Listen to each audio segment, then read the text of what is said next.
જયરાજસિંહ જાડેજાનું એક ભાષણ અને વિરોધીઓના સોતરા કાઢી નાખ્યા. તમે બધા લોકો જાણતા હશો કે જે રીતે થોડાક ટાઈમ પહેલા જે આ મિત્રો વાત કીધો જયરાજસિંહ જાડેજાએ જે ભાષણ કર્યું હતું ને ત્યારબાદ હાલ મિત્રો વાત કીધો તેમના ઉપર જે મિત્રો વાત કીધો ઓલરેડી કેસ છે ને તે જામીન ઉપર બહાર છે. પરંતુ આપણે વાત કરીએ તો જે જામીન ઉપર બહાર છે અને ક્યાંક ને ક્યાંક આપણે વાત કરીએ તો સુપ્રીમ કોર્ટની અંદર તેમના વિરોધીઓ અરજી આપવા માટે તૈયારી અથવા અરજી આપી દીધી છે.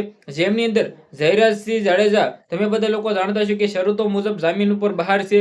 તેના મિત્રો શરતોની અંદર એવું પણ છે કે ગોંડલ અથવા ગુજરાતની અંદર જયરાજસિંહ મિત્રો વાત કીધો જાડેજા ન દેખાવા જોઈએ અથવા બહાર રહેવા જોઈએ. પરંતુ જયરાજસિંહ જાડેજા સિંહ હાલ ગોંડલમાં રહી રહ્યા છે એવું મિત્રો જાણકારીઓ છે. ભાઈ ભાષણ કરતા નજીક આવ્યા છે. પરંતુ જે રીતે મિત્રો વાત કીધો તેને એક ભાષણ કર્યું અને વિરોધીઓના સોતરા કાઢી નાખ્યા અને ત્યારબાદ વિરોધીઓને ન ગમ્યું અને જે રીતે આપણે વાત કરીએ તો સુપ્રીમ કોર્ટની અંદર અરજી આપી દીધી.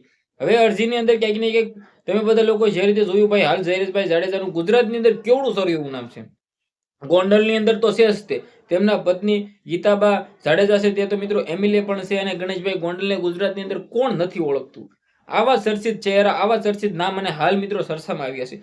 જેમની અંદર જયરાજસિંહ જાડેજા છે એ સુપ્રીમ કોર્ટની અંદર તેમના વિરુદ્ધ ભાઈ અરજી આપી દેવામાં આવી છે. હવે ક્યાંક ને ક્યાંક શું તેના જામીન રદ થશે, શું તે ફરી વખત જેલની અંદર જશે, આ મુદ્દો અત્યારે હાલ ચર્ચાની અંદર આવ્યો છે. ચર્ચાનો માહોલ આ મુદ્દો બન્યો છે. તો ક્યાંક ને ક્યાંક તમે બધા લોકો જાણતા છો કે એક ભાષણ અને ખુલ્લેઆમ સોતરા કાઢી નાખ્યા હતા. જયરાજસિંહ જાડેજા આમ તો ભાષણ કરીને સોતરા કાઢતા ન હોય છે, પરંતુ પહેલી વાર જ ખુલ્લેઆમ ભાષણ કર્યું ને ત્યારબાદ બધા લોકોને જે બોલતી બંધ કરી દીધી.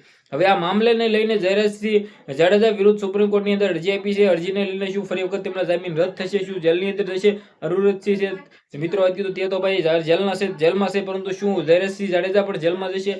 હાલ મિત્રો તમારા મુદ્દા વિશે શું કેવું છે, તમારી શું રહેશે, જે પણ હોય કમેન્ટની અંદર અવશ્ય જણાવીને વિડીયો બને એટલો શેર કરી ફોલો કરી સબસ્ક્રાઇબ અવશ્ય કરી દેજો, જેથી હું તમારા સમક્ષ આવીને એવી જાણકારી લાવતો રહું. આજના વિડીયોમાં આટલી જ માહિતી. આપણે એક નવો વિડીયો મળે ત્યાં બધા લોકોને દિલથી ધન્યવાદ. જય હિન્દ, જય ભારત.